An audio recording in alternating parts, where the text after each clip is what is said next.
Live from Shade 45. Shade 45. The hype is real. Yeah, 88 Shade 45 Friday night, the motherfucking Academy. We are here. It feels good, man. What's up, everybody? How we feeling? It's nice outside, you know what I'm saying? Mean Street Studios. Yeah. I got a bottle of effing over here. Shout out to Beehive. Shout out to Sarah V. Vaughn. What's up, y'all? Oh, man, big show tonight. Wheezy. What's your name? Man. I am the trendsetter. Okay. I got excited, Drum. Excuse me. No, I it's got a cool. little excited. Yeah. It's real heavy. What's up, Cannon? You think everybody know his voice? That's the problem. Oh, all right. Think he got a real significant all right. voice out here. You know All what I right. mean? That's what you should have said on the mic. Shout out to DC, Don Cannon. Yeah. Not the city. Yeah, Don Ali, my new name. Don Ali. Shout out to my cousin Iana Ali. It's a big night tonight. Yeah, it's big. I'm excited. How big is it? Pause. We got a big show for y'all tonight, man. Some legends are coming through, some homies and friends of ours. You might have heard of them. They go by the name of Lil Wayne and 2 Chainz. They have an album in stores. It's called Titty and ColleGrove. Tune. Damn. It's crazy, man. These guys right here, you know, we've made a lot of history with them. Can we just say that Wayne doesn't do radio either? I know. So we got him Let's here. hope he comes. Let's hope he comes. Shit. Right. Let's hope he comes. It's been a while. He's coming. Okay. I mean, I could make a joke, but I'm gonna leave that alone. Yo, man, let's get to it. If you got any questions for the homies, they're on their way. 888 Shade 45 Friday night. Let's go. You're listening to Eminem's Shade 45. Eminem has a full line of chainsaws. The hype is real. 888 Shade 45 Friday night. Streets is watching. We here. It's family in the building, man. This is quite legendary. A lot of history going on. A lot of quality street music here. Some of the best to ever do it, man. I mean, you know, I surprisingly woke up one day not knowing that, okay, I'm lying. I did know ColleGrove was coming. I got the inside scoop that the ColleGrove album was coming, and they here, man. Titty 2 Chainz is here. Wheezy is here. What's up, man? Yeah, it's cracking. How you feeling? Just cooling. You coolin'? Yeah, ATL with it. Y'all just shut the A-Town down the other night, man. Shot the title, too. That was something amazing. Yeah, shout out to Tidal. Shout out to all the people that came out, all the fans. You know what I'm saying? It was one of those things where I think if you were, if you actually had the streaming service, you could come for free. This is my first time seeing a line go up. Okay, what street is Tabernacle on? It's what street is it? Because it ended up, the line was on a whole nother street. Around the corner. Yeah, it was on, the line was on a whole nother street. So that, it felt good. I hadn't done a show in Atlanta in a long time. And then, you know, Tune brought out a lot of people probably from, you know, outside of Atlanta too, because it was like, it was a wide range you could see. That was your first time probably performing here since what, Birthday Bash? Yeah, definitely. Well, Chainz, I came out on Chainz show at the Tabernacle recently and did and cranked them folks up. All right. Yeah, But ColleGrove, though, this album, the two of y'all together, you know, you guys have been making some quality music together for some time, man. This album, you know, I got word, you know, through my peoples that it was coming. First of all, the title, you got to tell me, like, who came up with the title, and did it come in a session? Did it come in a moment of just, you know, 5 a.m. like, oh, this is perfect. College Park, ColleGrove? Honestly, it was one of those things that was so easy that it was hard to think of. Greg Street actually kind of like bounced that idea, because I'm shooting a movie too, and you know, we shot the Take Over the Trap, Rest Over Bankroll, so we about to shoot another movie. And so we was just going over ideas with Greg Street about the movie. So he was saying, you and Wayne ought to do the movie and call it, like, you know, ColleGrove, but you know, me and Wayne working on his album. So I was like, you know, that's hard, you know what I'm saying? And I just took it and I hit Tune, see how he felt about it. And he was like, that's dope. And we just, you know, ran with it. How long? How How long did the process of putting this album together? How long did that take? It was like a year, huh? Yeah, at least a year. I mean, you know, ever since we've known each other, we've been just recording, Right. you know, mad records and everything. But like a year ago, we said, you know what I'm saying, I'm gonna put an album. I kept asking the boy, but he was like, I'm doing something. I was like, man, I ain't ask your ass no more. That's why I really was on that shit. You know what I'm saying? And then he's like, I hit him one more time, man. You know we could do this shit, man. It's so easy, bro. We could do 4, 5 songs, be done. And bro, like, hit me up. I hit him up. He was like, bro, I'm down. You know what I'm saying? And then, you know, from then on, it became a thing where we sat in and did a few records, Right. which was good. Like the Bounce record, we actually did in the same room together. Yeah, so that energy made us be like, you know what I'm saying? Then by us knowing each other and feeling each other out, it was easy to just send each other records, and it was a real fun process. So it's way more songs that we recorded that hopefully you guys will have a chance to hear, you know, one day, real soon. We just had to really like pick through the best of the best to pick the album. ColleGrove too. We need that. Mm-hmm. Wayne, how did you feel the first time you heard Tid's dedication to you? Yeah, that was one of those songs. It was unexpected. He didn't tell me he was doing it. He just sent it to the Dropbox, and I just checked it out. And when I checked it out, I called him. It was a moment. Mm-hmm. Yeah, it was a moment. It was definitely a moment. Yeah, it was a pretty personal feeling. So I think that's enough said on it. It was a pretty personal feeling. It was a moment, man. It's. I've been in a group. You know what I mean? And we never got the chance to appreciate each other, express our appreciation for each other, but we never did. We always had a goal and we tackled that goal, but to hear those type of words on the song, you know what I mean, coming from the homie, I felt some kind of way. That was a moment. I appreciate that. And it's not just him too. It's like he could say, you know, that he wouldn't be here without you. Really, Drum can say that. Cannon can say that. Nicki, Drake. So all these superstars in their own right can say that about you. The whole and then it's people that took from everybody that he put on. You know, you got DJs that took from you. Right.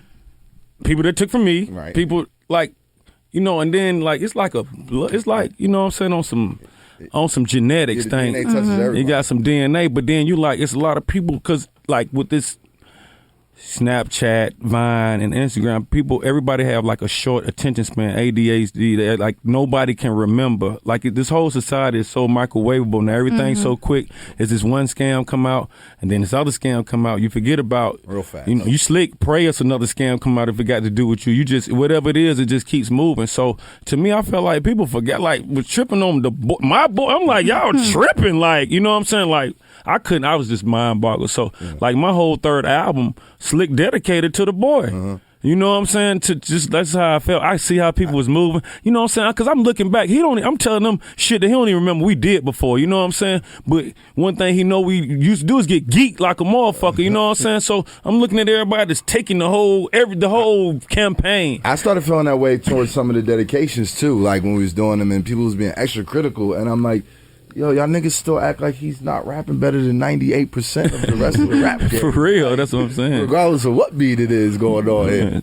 And that's what it is. Like as far as being on the upper echelon, as far as being a rap artist on that God level, that's what tune is. You know what I'm saying? And everybody try to be on that level. And if they don't be on that level, they settle for where they at and try to manipulate everything. But I think. They don't try to be on that level. They don't even try? They don't even try? See, I try to be on God level. Right. You dig what I'm saying? I try to be eye to eye with. Think they trying. Yeah. Right, they don't. They settle for what they settle for what works. And it's working. It works for them. And that's why you don't hear me knocking them. You don't hear me hating, saying this is that or this shouldn't be or you shouldn't do this or you shouldn't do that, because it actually works for them. So if it works, it works. But I'm just a part of a different culture, a different wave of music. And that wave was, Jay-Z, Nas, Biggie. And that at that time, it was all about being the best. I mean, I'm quoted for saying I'm the best rapper alive. I mean, nowadays, they ain't trying to be the best rapper, the best at anything. They're just trying to be them and do what the other people say is okay. And I'm not a part of that culture, and I'm damn sure happy I'm not. Where do y'all think it went wrong? It never went wrong. It never went wrong. It's just this is where it went. You know, it never went. It was just this is where it's at. It never went. It's not wrong because we still here. Right. It's just this is where it's at, and where it went when it went that way is I think is when we start actually giving the younger artists an ear. Mm-hmm. You know, because back then it was people like me. I had to solidify myself because not only was I wasn't young enough. I mean, I wasn't old enough to talk about what they were talking about and to talk about what was popping so now I think once we actually started giving the younger people an ear.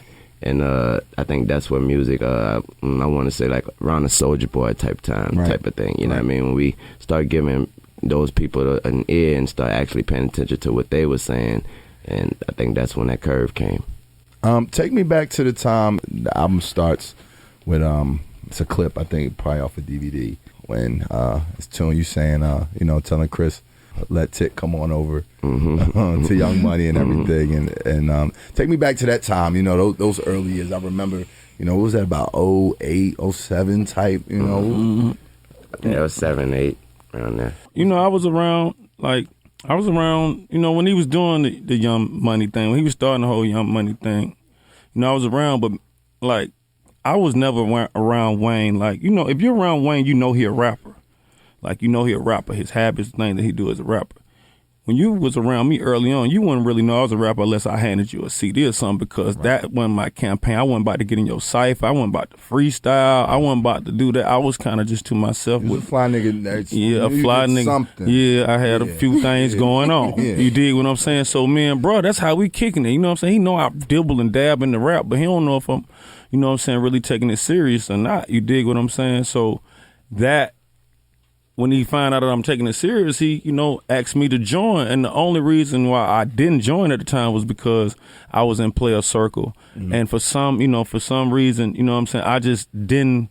And I know what the reason. I just didn't want to look at it like, because I'm from the streets, obviously. So I didn't want to look at it like I was click hopping, and not click hopping from Luda. It was like I still was attached to Dollar. Right. You know what I'm saying? Who's really like my friend, not without a rap. So for this particular time, he like, bro, you might well fuck with me. We rocking shit. You know what I'm saying? That's basically what it was. You know what I'm saying? And he know I'm always them. That shit deeper than rap. Period. I'm always gonna be with whatever he doing. I'm with him. Period. You know what I'm saying? To the point where it may have hurt me sometime in the game, because I ain't got nothing to do with nothing bro got going on. But bro, if bro got something going on, it's affecting me. I'm not doing it.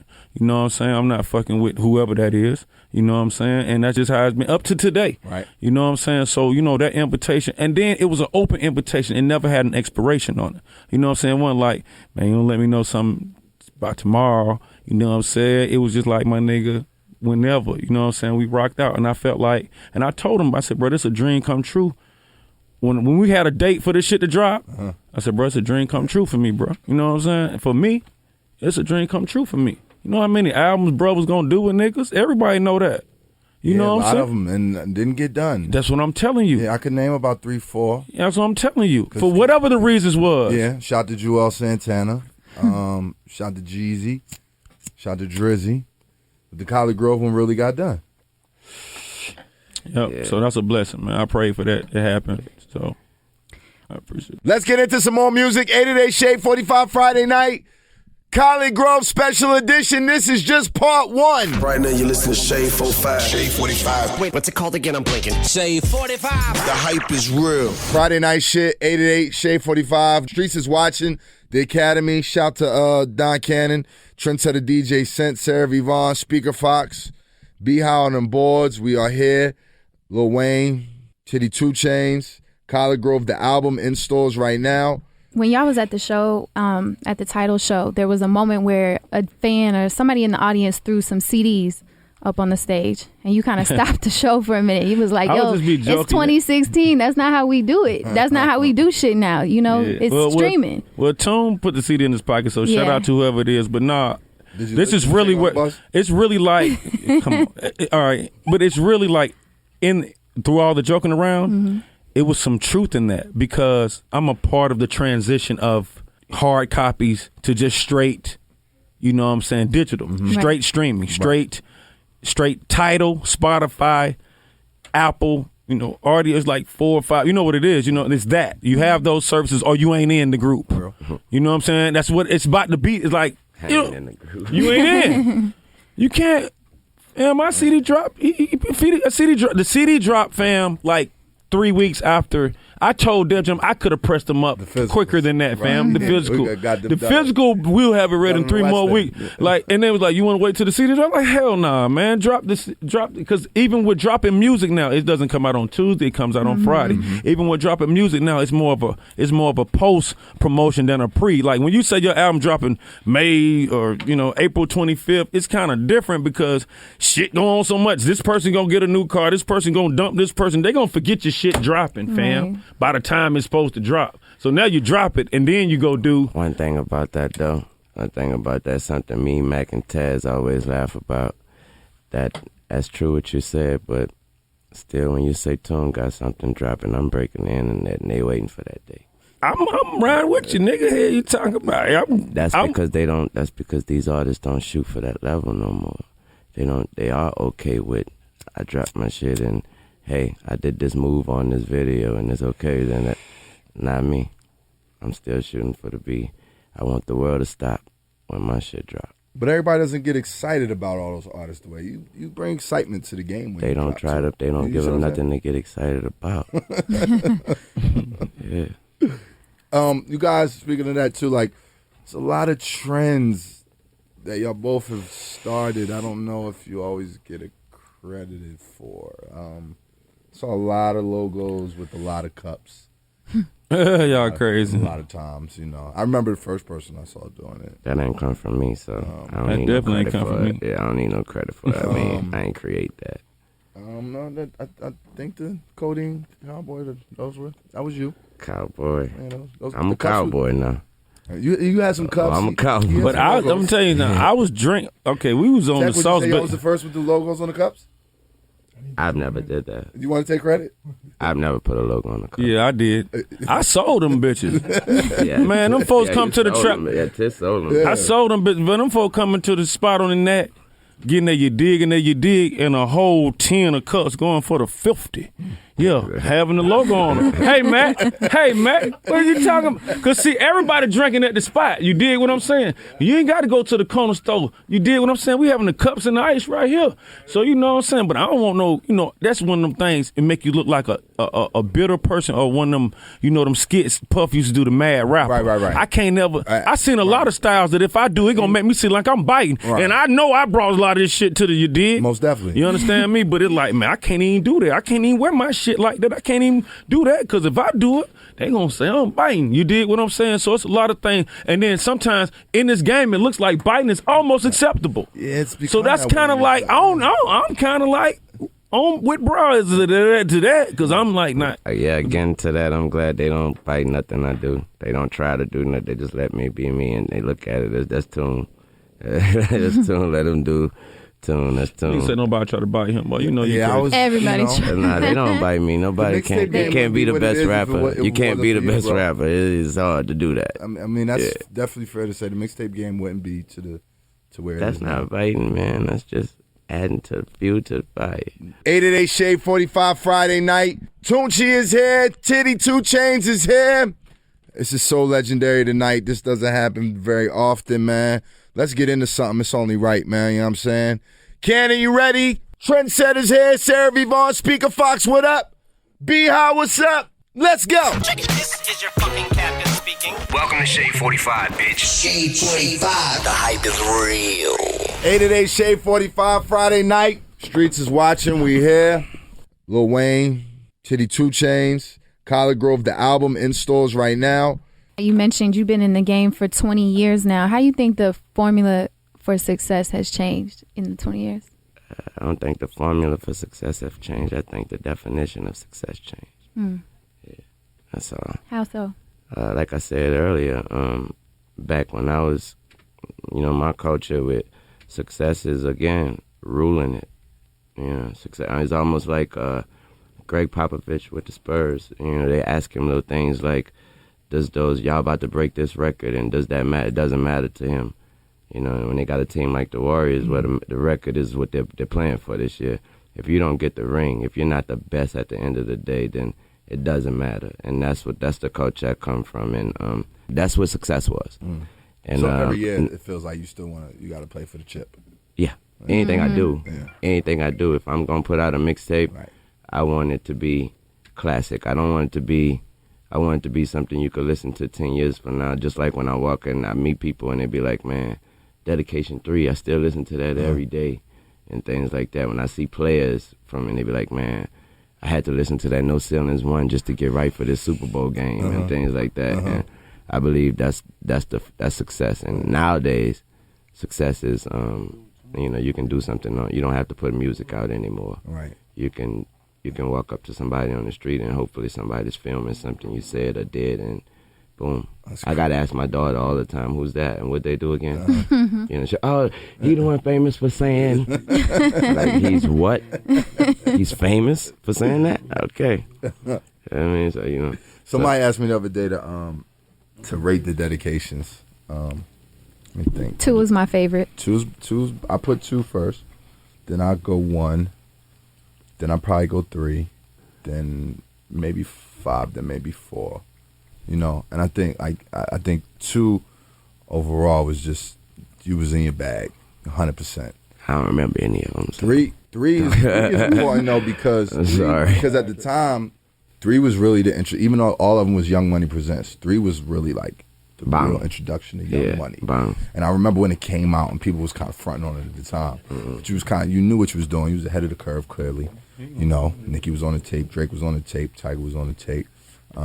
Mac was on the tape, and it really gave your whole team a chance to shine. And after that, we are in 2016 with some of the biggest superstars in the world. You know what I'm saying? What's that like for you to, to have a vision and to see that vision come into fruition and, come from a generation? Humbling.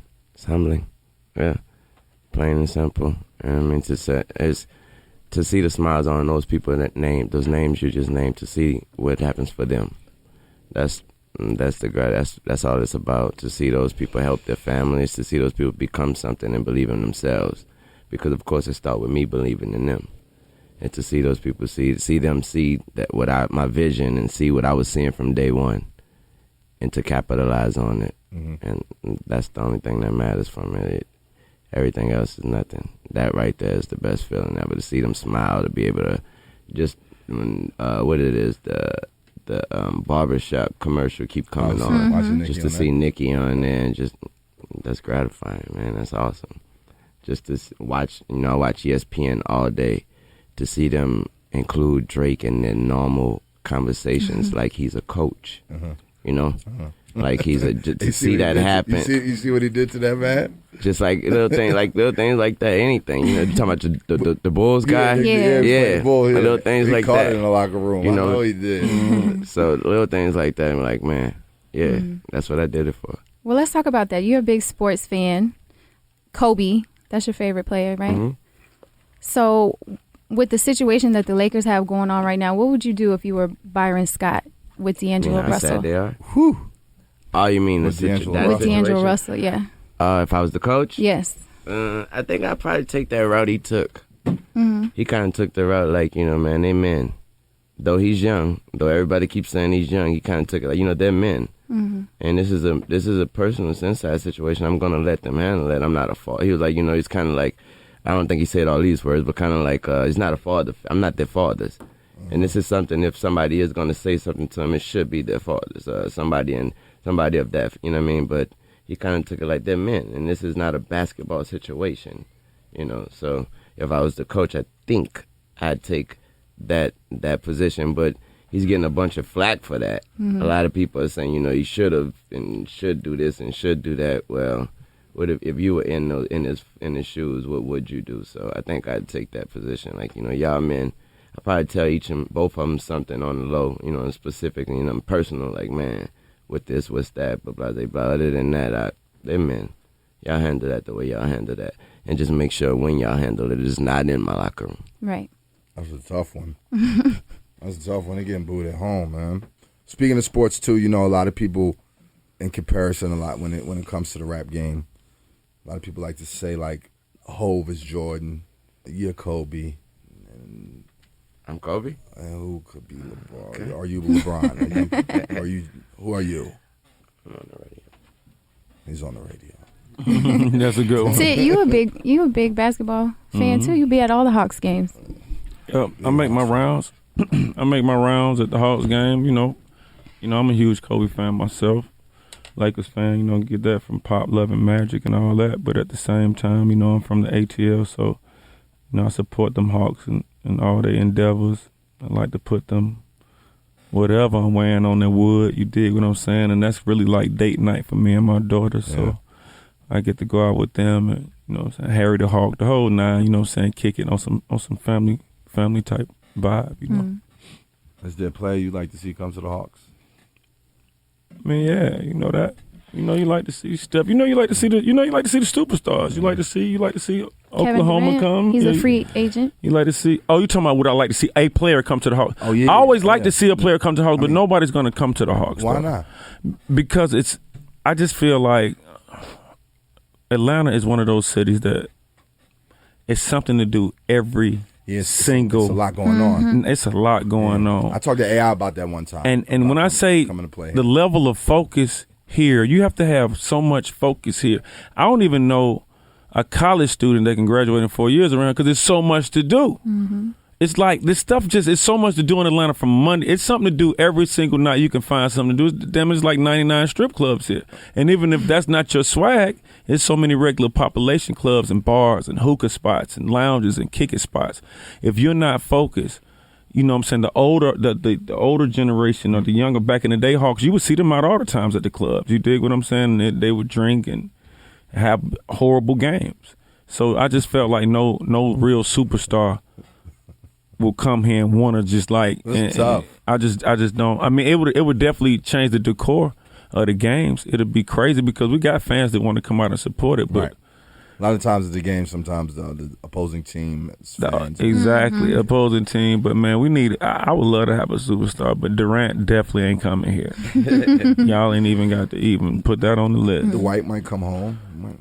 The White might come home. He about ready to come home for real. That's my partner. But the White about ready. He's definitely looking like he ain't fucking with the situation he in. At least that's his body language. And so he might come home. I can see him playing for the Hawks. That, you know what I'm saying, and signing out after that. I can see that.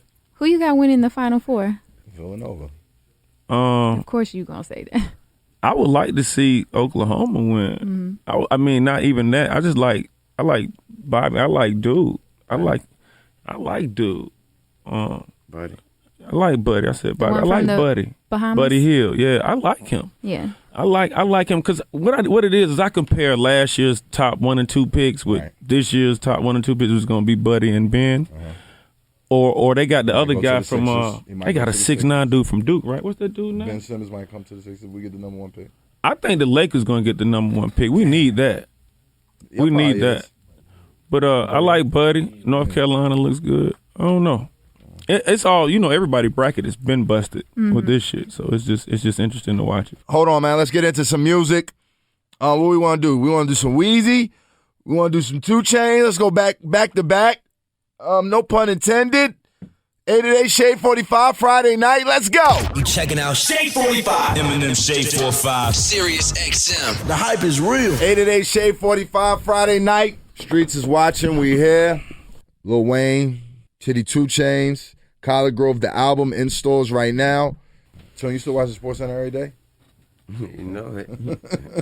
You got your Young Money Sports Agency, and y'all just signed Reggie Northrop. From Florida State, yeah. What do you hope to bring to his career and his success? The whole idea of me even doing this and starting an agency is to help these kids off the field. To make sure they have lives, and to make sure they have careers and things set off the field. You know, they're gonna do what they do on the field, and that's what they do.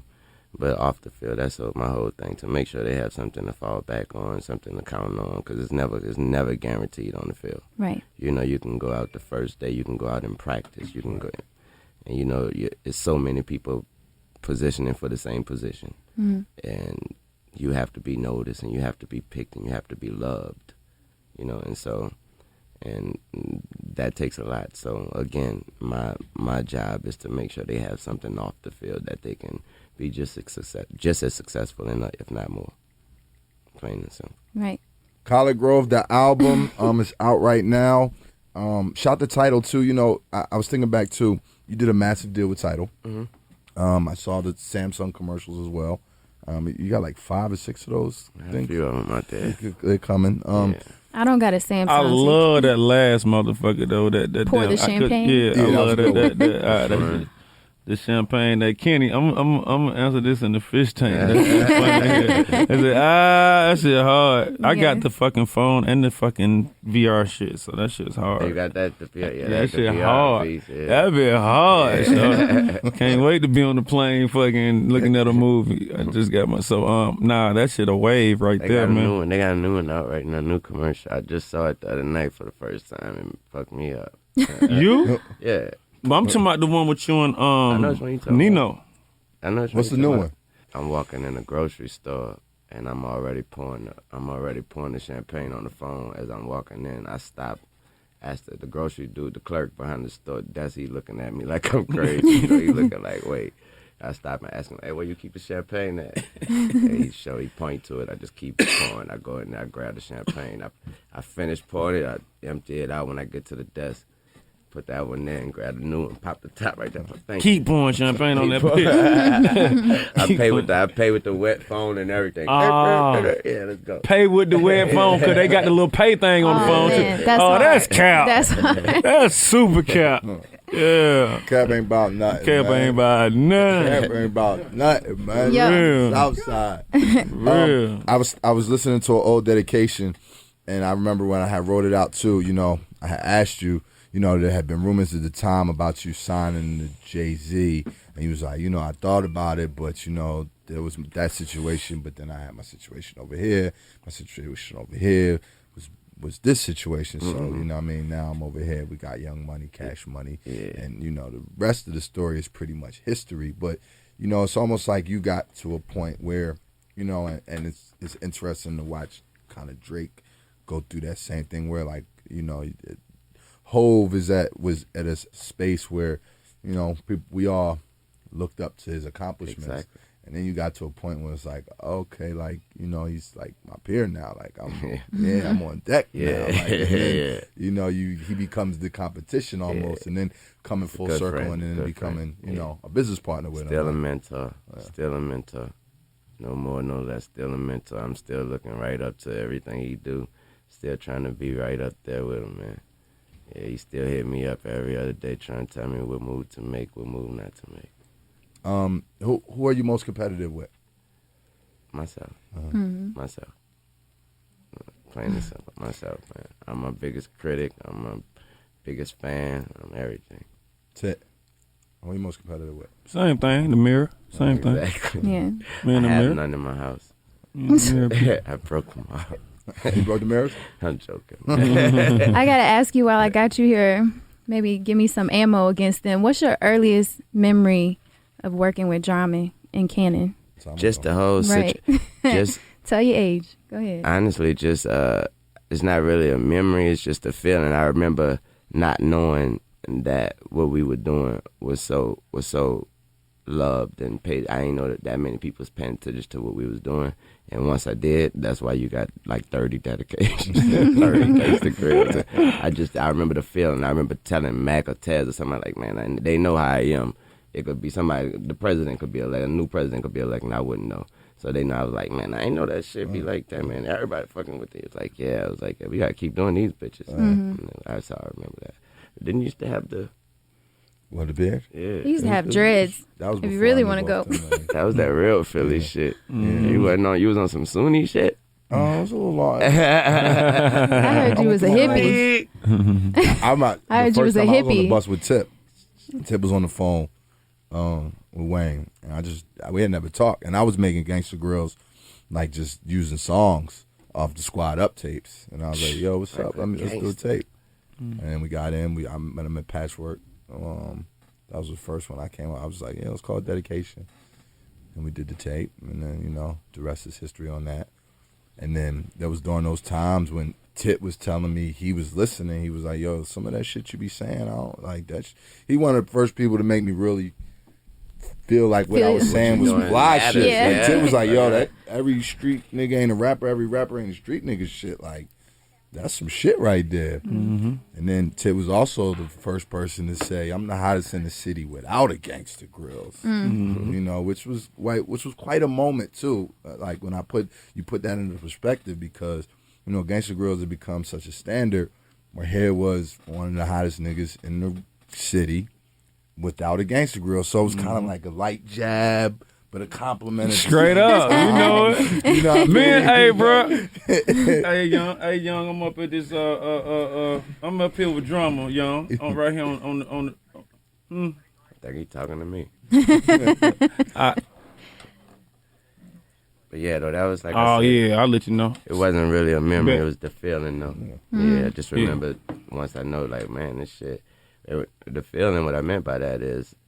It became a different approach to the music, right.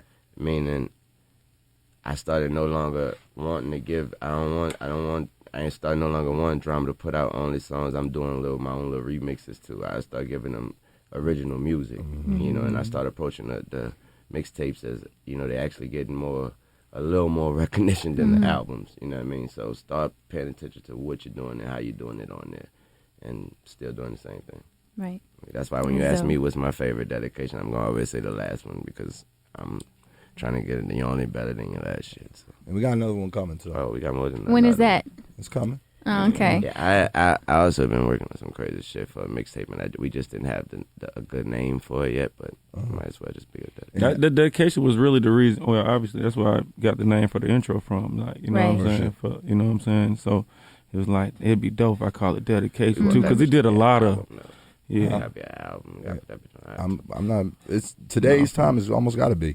You know, that's what the mixtape game is. That's what make them folks think it's serious. Because you know what happened is I know this what it is. So much people put out bullshit on mixtapes that will once, like, you know, I mix my master my it be some my shit be serious. I have a clean version for real. I spent over 100 racks putting out a mixtape. Fuck around with a mixtape, my man. Shit mixed, mastered. All that, fam. So having features. Niggas be wanting, man. Niggas be want pub on the mixtape, fam. Hey, fam, when nigga do that, everything, pay a producer, everything, and then like. It's all good. I'm gonna do a whole tour off this fucking mixtape. Nah, for real. Yeah. By the way, I wanted to come to the dedication tour. I told Matt, You feel me? I'm coming to the next one. Yeah, it's a big old skating affair, man. You still got a ramp on stage? Yeah. Nah. What about in the booth?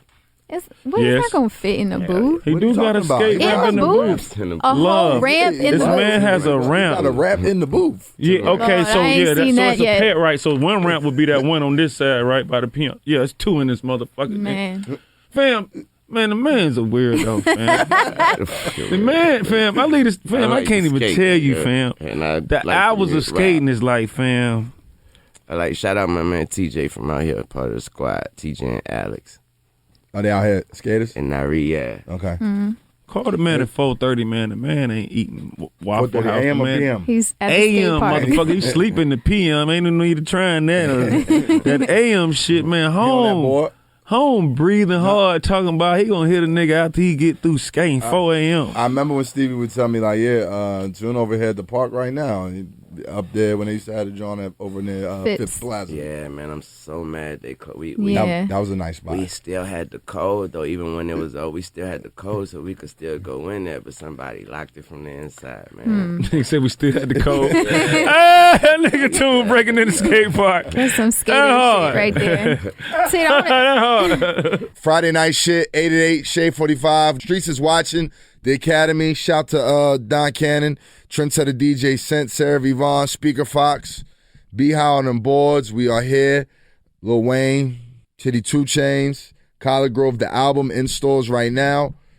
Shout to Randy, shout to Macman, shout to Hood Boss. Let's get into some more music. 888 Shade 45 Friday night. ColleGrove Special Edition. This is just part one. You're listening to Shade 45. Eminem Shade 45. It's me. The hype is real, man.